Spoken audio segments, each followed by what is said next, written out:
Bonjour à tous, dans cette vidéo nous allons voir deux exercices sur la poussée d'Archimède. Un exercice vraiment très simple sur les icebergs et un deuxième exercice qui sera plus rigolo où on va essayer de faire couler un ballon sous l'eau et on va essayer de résister à la poussée d'Archimède qui le fait sauter si vous lâchez votre ballon dans l'eau. Alors le premier exercice, on a notre iceberg qui est dans l'eau et vous le savez sûrement, le volume émergé d'un iceberg représente 10% de sa masse totale. Alors faites attention entre immergé et émergé. Le volume émergé, c'est ce qui est à l'extérieur, qui n'est pas dans l'eau, et le volume immergé, c'est ce qui est dans l'eau. Donc on va avoir besoin de ces deux notions. Immergé, donc on est à 90%, et émergé, on est à 10%. Donc le plus gros volume est naturellement sous l'eau.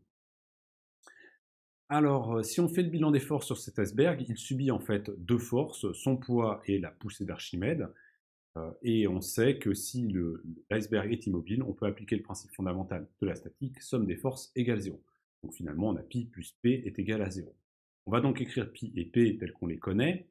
La poussée d'Archimède, je vous rappelle que c'est moins ρ du fluide. Le fluide ici, c'est l'eau de mer. Donc je l'ai noté ρ mer, fois le volume immergé, le volume qui est dans l'eau, fois g. Et puis le poids, c'est m fois g.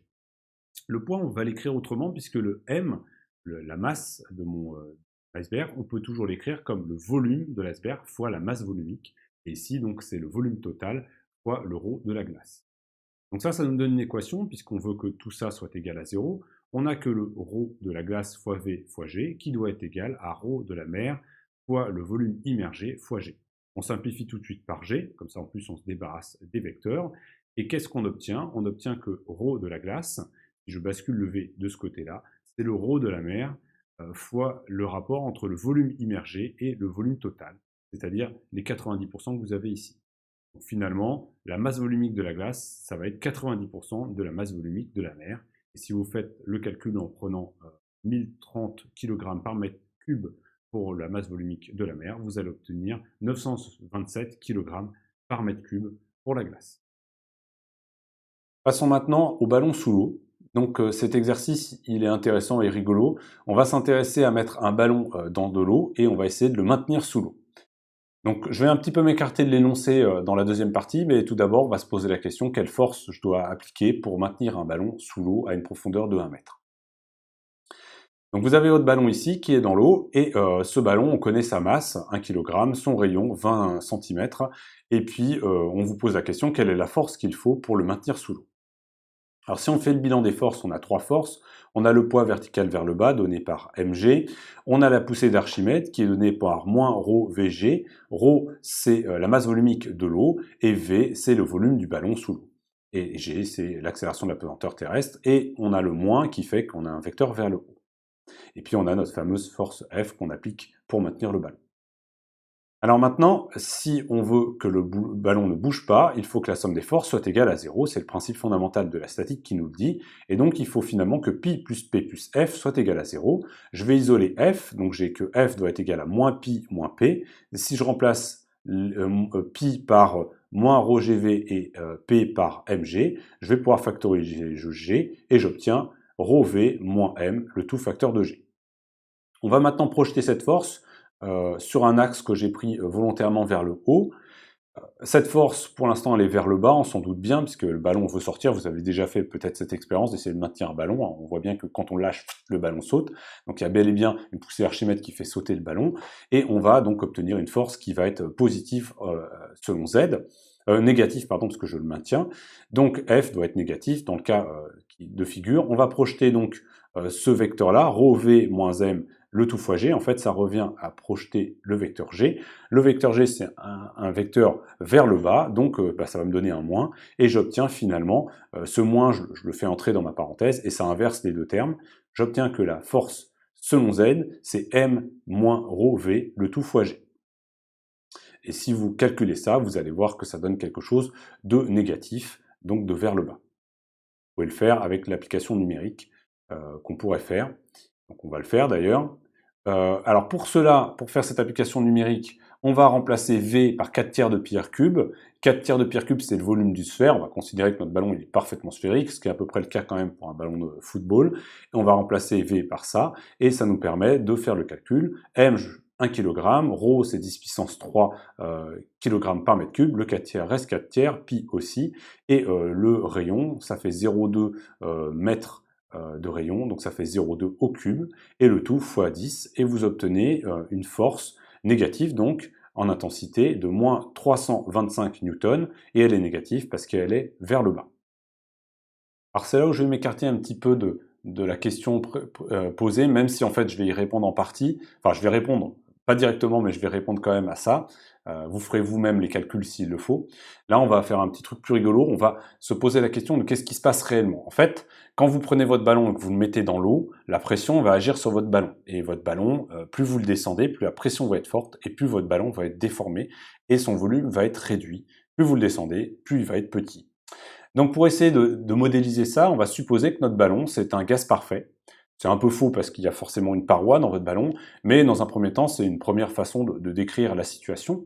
Donc on va supposer qu'on a un gaz parfait et on a la pression et le volume qui est lié par PV égale nRT, c'est l'équation des gaz parfaits. On va supposer que N, c'est le nombre de molécules qu'il y a dans mon ballon, lui il reste fixe, il ne change pas. R, c'est la constante des gaz parfaits, donc c'est aussi une constante. Et on va supposer que la température, tout au long de ma descente, elle est constante, donc finalement que N, R et T est une constante. Si je considère ça, que N, R et T est une constante, ça veut dire que PV reste constant, et donc la valeur initiale, c'est la même que la valeur finale, quel que soit l'endroit où je mets mon ballon dans l'eau. Donc on va calculer ce PV, en prenant les valeurs initiales, c'est la pression atmosphérique qu'on a au-dessus, fois le volume initial, qu'on a déjà calculé tout à l'heure, 4 tiers de pi r cube. Ça me permet de dire que le volume, finalement, donc PV égale cette constante, P0 fois V0, et ça me dit que V, c'est P0 sur P fois V0, en prenant cette partie-là et en divisant de part et d'autre par P. Donc ça me permet d'écrire le volume en fonction de la pression de mon ballon. Que subit mon ballon. Donc maintenant, remplaçons la pression. La pression par rapport à mon axe dz, c'est directement la formule barométrique. Donc P, c'est P0 moins ρgz, et donc ça, c'est la pression en fonction de la profondeur à laquelle je mets mon ballon. Donc ça me permet d'écrire le volume en fonction de z, la profondeur. Une fois que j'ai fait ça, réécrivons la poussée d'Archimède. La poussée d'Archimède, je vous rappelle, c'est ρvg. V, c'est le volume du ballon. Donc je remplace V parce que j'ai écrit au-dessus, et j'obtiens cette jolie équation, un peu lourde à voir, mais qui n'est pas si compliquée que ça. On voit que finalement, la poussée d'Archimède, elle va diminuer avec Z. Je vous rappelle que Z, ici, est égal à 0, et là, c'est négatif, parce que j'ai mis mon axe vers le haut. Donc finalement, ça va augmenter quand Z va descendre, et donc le terme P0 sur ce terme-là va diminuer, et la poussée d'Archimède va diminuer, puisque le volume va diminuer. Donc si on regarde un petit peu maintenant cette fonction, donc là je vous ai tracé l'intensité de la poussée d'Archimède en fonction de z, c'est-à-dire la profondeur, plus exactement en fonction de moins z, pour avoir quelque chose de positif ici. Donc ça c'est vraiment la profondeur, la valeur absolue de la profondeur si vous préférez. Et j'ai également tracé P, l'intensité du poids, qui elle est une constante qui est ici en orange. Et vous voyez que plus je descends, plus mon ballon est compressé, plus son volume diminue, et plus la poussée d'Archimède va diminuer. Et à tel point que si on passe à une certaine profondeur, la poussée d'Archimède va devenir plus petite que l'intensité du poids. Je vous rappelle que la poussée d'Archimède est vers le haut, le poids est vers le bas. Donc quand on est ici, la poussée d'Archimède est beaucoup plus grande que le poids. C'est donc, si je prends la poussée d'Archimède et le poids, et que mon ballon ne subit que ça, c'est la poussée d'Archimède qui l'emporte, mon ballon monte. Si par contre je me mets ici, la poussée d'Archimède est plus petite que le poids, et donc on a une poussée vers le haut qui est plus petite que la poussée vers le bas, mon ballon va descendre. Et si on regarde un petit peu le croisement a lieu à peu près ici, donc je vous ai fait un petit zoom, ici entre 300 et 400, ici c'est la poussée d'Archimède et ici c'est le poids, jusqu'à typiquement 325 mètres, la poussée d'Archimède est plus forte que le poids, le ballon va monter, et si vous passez 325 mètres, le poids va être plus intense que la poussée d'Archimède, et votre ballon va descendre. Donc si vous voulez plonger un objet type ballon et le descendre suffisamment profondément pour qu'il ne remonte jamais, il faut quand même descendre à 325 mètres, c'est quand même assez profond, il faut être assez bon en apnée. Mais si vous le baissez juste de quelques mètres et que vous le lâchez, il va toujours remonter parce que la poussée d'Archimède va être plus intense que ce qui tire vers le bas, c'est-à-dire le poids. Voilà pour cet exercice.